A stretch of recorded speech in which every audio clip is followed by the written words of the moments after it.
हिंदी व्याकरण में अलंकार, जो मैं अलंकार का लगभग 3 पार्ट मैंने लोड कर दिया है, जिसमें हमने अर्थालंकार का भी एक पार्ट मैंने लोड किया है और शब्दालंकार का लगभग 2 पार्ट मैंने लोड कर दिया है और सभी स्टूडेंट्स उसे पढ़ेंगे। और आज मैं अलंकार का भाग 4 पढ़ाने जा रहा हूं, जिसमें अर्थालंकार चल रहा है स्टूडेंट्स। और अर्थालंकार में हमने उपमा और रूपक ये 2 अलंकार पढ़ा दिए हैं। आज मैं तीसरा अलंकार, अर्थालंकार का तीसरा अलंकार उत्प्रेक्षा अलंकार पढ़ाने जा रहा हूं। और उत्प्रेक्षा अलंकार की परिभाषा सभी स्टूडेंट्स नोट कर ले, मैं बोल रहा हूं, परिभाषा सभी लोग नोट कर ले। जिस काव्य में, सभी स्टूडेंट नोट करें, जिस काव्य में उपमेय का उपमान में, उपमेय का या उपमेय से उपमान में तुलना होने की संभावना व्यक्त की जाती है, तुलना होने की संभावना व्यक्त की जाती है, उसे उत्प्रेक्षा अलंकार कहते हैं। एक बार और सुन लीजिए। जिस काव्य में उपमेय का उपमान से तुलना होने का संभावना व्यक्त किया जाता है, उसे उत्प्रेक्षा अलंकार कहते हैं। और जो काव्य होगा उसमें ये कुछ पहचान के वर्ण होंगे, शब्द होंगे, जैसे मनु है, मानो है, जनु है, जानो है, मनहु है, जनहु है आदि ऐसे जानो, मानो, जनु, मनु आदि ऐसे शब्द तुमको दिखाई दे, तो यदि अर्थ नहीं निकाल पाते हैं तब भी उस काव्य को तुरंत कह सकते हैं कि ये उत्प्रेक्षा अलंकार इसमें किया गया है। ठीक है। जैसे इसका एक एग्जाम्पल मैंने पहले से ही लिख दिया था, क्योंकि लिखने में टाइम ज्यादा लग जाता है और वीडियो लंबा हो जाता है। देखिए, सोहत, ये हा है, सोहत ओढ़े पीत पट श्याम सलोने गात, सोहत ओढ़े पीत पट श्याम सलोने गात, मनहु नील मन शैल पर आतप प्रयोग प्रभात। देखिए, अगर मैं अर्थ नहीं निकाल पाता हूं तब भी यहां पे मनहु मुझको दिया है। जनहु, मनहु, जानो, मानो, जनु, मनु आदि ऐसे शब्द तुमको दिखाई दे रहे हैं, तो वह काव्य क्या होगा? उत्प्रेक्षा अलंकार होगा। इसका अर्थ यह है कि सोहत ओढ़े पीत पट। सोहत अर्थात सोहत का मतलब सुंदर लग रहे हैं, अच्छे लग रहे हैं। ओढ़े पहन करके, मतलब क्या पहनकर? पीत यानी पीला, पट वस्त्र पहनकर, कपड़े पहनकर, यानी पीले कपड़े को पहनकर सुंदर लग रहे हैं। श्याम सलोने गात यानी श्याम, यानी श्री कृष्ण के शरीर, सुंदर शरीर बहुत सुंदर लग रहे हैं। अर्थात इसमें कहने का अर्थ यह है कि जब श्री कृष्ण भगवान पीले कपड़े को पहनते हैं तो वो उनकी शरीर जो है बहुत सुंदर लगती है। मनो, मनो का मतलब कि जैसा कि, यदि मानो ऐसा लगता है कि नीलमण शैल पर, यानी जो नीलमण पर्वत है, शैल माने पर्वत, नीलमण पर्वत पर आतप प्रयोग प्रभात, आतप माने सूर्य होता है, यानी जिस प्रकार से पर्वत पर सूर्य की रोशनी सुबह सुबह निकलती है तो पीला पीला नजर आता है, उसी प्रकार से जब श्री कृष्ण भगवान पीला वस्त्र पहनते हैं तो जो है उनका शरीर सुंदर लगता है, जिस प्रकार से नीलमण पर्वत पर सूर्य की रोशनी से उसकी सुंदरता सुबह सुबह की नजर आती है।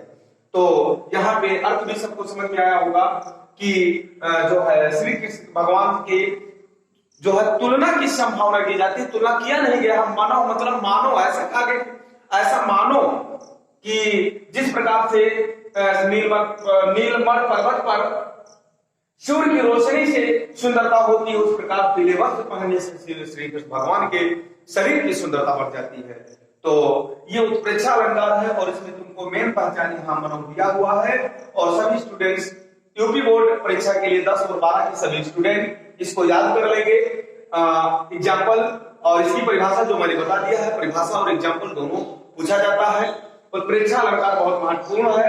उत्प्रेक्षा अलंकार लगभग हर साल पूछे भी जाते हैं और ये लगभग 2 नंबर तक तुम्हारा कंफर्म रहेगा। इसकी परिभाषा और एग्जाम्पल दोनों याद रखेंगे सभी स्टूडेंट, ठीक है। आगे हम बात करते हैं संदेह अलंकार भी कई बार पूछा गया है यूपी बोर्ड में, तो संदेह अलंकार भी मैं पढ़ा रहा हूँ और इसके आगे जो वीडियो बनाऊंगा उसमें अलंकार को जहां तक होगा जो इंपॉर्टेंट अलंकार होगा उसे मैं पढ़ा करके खत्म कर दूंगा, ठीक है। फिर मैं पॉइंट वाइज रस खंड ये सब भी मैं पढ़ाऊंगा। मैं बात कर रहा हूं चौथा अलंकार जो अर्थालंकार का है, संदेह अलंकार।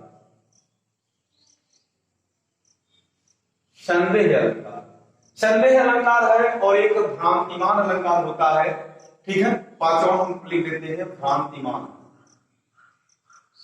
भ्रांतिमान, ठीक। अब ध्यान दीजिए, कुछ बच्चे इसमें कंफ्यूज रहते हैं कि संदेह और भ्रांतिमान में क्या, ठीक है।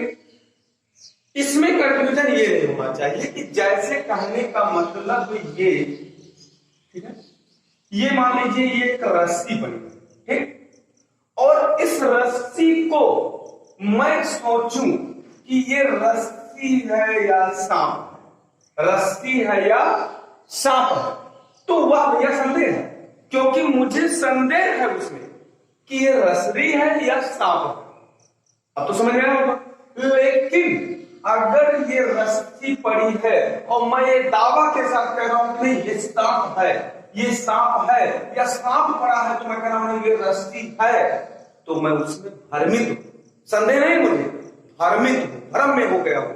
यानी भ्रांतिमान अलंकार हुआ होगा जिसमें किसी भी वस्तु को दूसरा वस्तु मानकर और उसको साबित करना, उसको कहना, वो भ्रांत में होगा और संदेह में होगा कि उसको कंफर्म ना कर पाना कि यह ये है कि वो है, ठीक है। शायद समझ में आया होगा। अब हम एक एक करके एग्जांपल देंगे, परिभाषा भी बताएंगे। सभी स्टूडेंट्स पहले संदेह अलंकार की परिभाषा लिखें और संदेह अलंकार की परिभाषा यही होगी कि जिस काव्य में, नोट करें सभी, जिस काव्य में एक वस्तु या व्यक्ति, एक वस्तु या व्यक्ति को कोई दूसरे वस्तु में संदेह प्रकट किया जाए, कोई दूसरे वस्तु में संदेह प्रकट किया जाए तो वह संदेह अलंकार होगा, ठीक। जैसे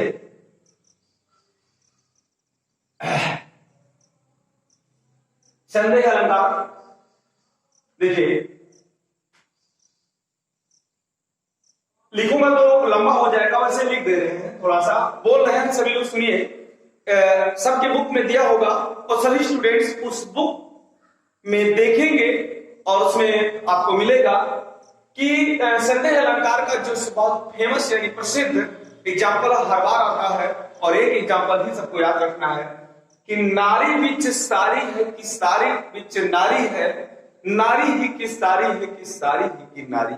एक बार फिर से सुनिए, नारी बीच सारी है कि सारी बीच नारी है, नारी बीच सारी है कि सारी बीच नारी है, सारी ही की नारी है कि नारी ही की सारी। ध्यान दीजिए, इसमें क्या कहा गया है कि जब दुष्यंत द्रौपदी का चिरहरण कर रहे थे तो उस समय दुष्यंत को ये संदेह हो रहा था कि जब उनकी साड़ी को वो खींच रहे थे और वो साड़ी जो है इकट्ठा हो रही थी, बड़ा मतलब ढेर लग रहा था, लेकिन उनके शरीर से साड़ी खत्म नहीं हो रही थी, तो उस समय ये जो है काव्य को प्रकट किया गया कि नारी बीच सारी है, मतलब ये नारी जो है, ये नारी जो है, ये नारी जो है, ये नारी साड़ी के बीच में है या जो साड़ी जो है ये नारी के बीच में है, मतलब ये नहीं, भ्रांत में नहीं है कि साड़ी नारी में है या नारी साड़ी में, भ्रांत में नहीं, ये संदेह में है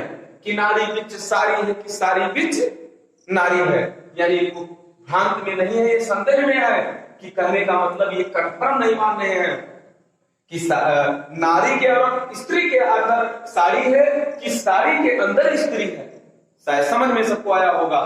और एक गाना भी सभी लोग सुने होंगे इसका कि मार दिया जाए कि छोड़ दिया जाए, बोल बोल तेरे साथ क्या सलूट किया जाए, तो ये गाना भी सभी लोग सुने होंगे। ये संदेह अलंकार में ही आता है। और आगे हम भ्रांतमान के लिए चल रहे हैं और भ्रांतमान का परिभाषा पर लिखे सभी लोग। जब किसी काव्य में किसी व्यक्ति या वस्तु के प्रति, जब किसी काव्य में किसी व्यक्ति या वस्तु के प्रति भ्रम पैदा हो,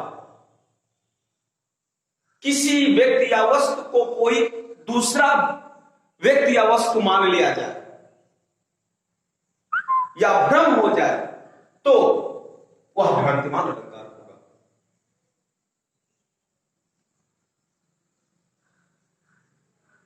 तो वह भ्रांतिमान अलंकार होगा। नोट कर लिए होंगे सभी स्टूडेंट्स भ्रांतिमान अलंकार में, ठीक है। वैसे भ्रांतिमान अधिकतर बोर्ड में पूछा नहीं जाता है। संदेह अलंकार मैंने देखा है कई बार पूछा गया है। उत्प्रेक्षा जो मैंने अभी पढ़ाया है वो भी कई बार पूछा गया है, ठीक है। तो भ्रांतिमान अलंकार मैंने परिभाषा जो बताया है सभी स्टूडेंट नोट कर ले। परिभाषा भी पूछा जाता है, जो एक नंबर अगर बात कहीं कभी आ गया तो आएगा नहीं, संदेह अलंकार ज्यादा आने की संभावना है, ठीक है। और भ्रांतिमान अलंकार जो मैंने बताया है उसे नोट कर लें। इसका जो है एग्जाम्पल की बात कर लें तो एक सॉन्ग सुने होंगे और भ्रांतिमान में लगभग सभी बच्चे सुने हैं सॉन्ग में, ठीक है, कि तू धरती पे चाहे जहां भी रहेगी मैं तेरी खुशबू से तुझे पहचान लूंगा। देखिए नहीं सॉरी ये गलत है, ये अतिशयोक्ति का अलंकार है, ठीक है। भ्रांतिमान अलंकार का ये है कि तू यूं ना निकला करो छत पे सच संवर कर, वरना लोग रोजा तोड़ देंगे तुम्हें चांद समझकर। देखिए स्टूडेंट्स, ये उस समय की बात है कि एक नायक जो है एक नायिका से मिलने जब जाता है तो उस समय क्या होता है कि रोजा का महीना चल रहा होता है और रोजे के महीना में जब वो अपने उससे मिलता है नायिका से तो उतनी सुंदर उसको लगती है नायिका, तो उसे कहता है कि तुम इस तरह से ना निकला करो छत पे सज संवर कर, वरना लोग रोजा तोड़ देंगे तुम्हें चांद समझकर। स्टूडेंट ध्यान दीजिए, इसमें जो चांद समझना, किसको चांद समझेंगे? उसके चेहरे को चांद समझेंगे, यानी उसका जो चेहरा है उसको क्या समझ लेंगे? चांद समझ लेंगे। यानी किसी वस्तु या व्यक्ति को कोई दूसरा वस्तु या व्यक्ति समझ लेना ही क्या है? भ्रांतिमान में होगा, ठीक है। तो वैसे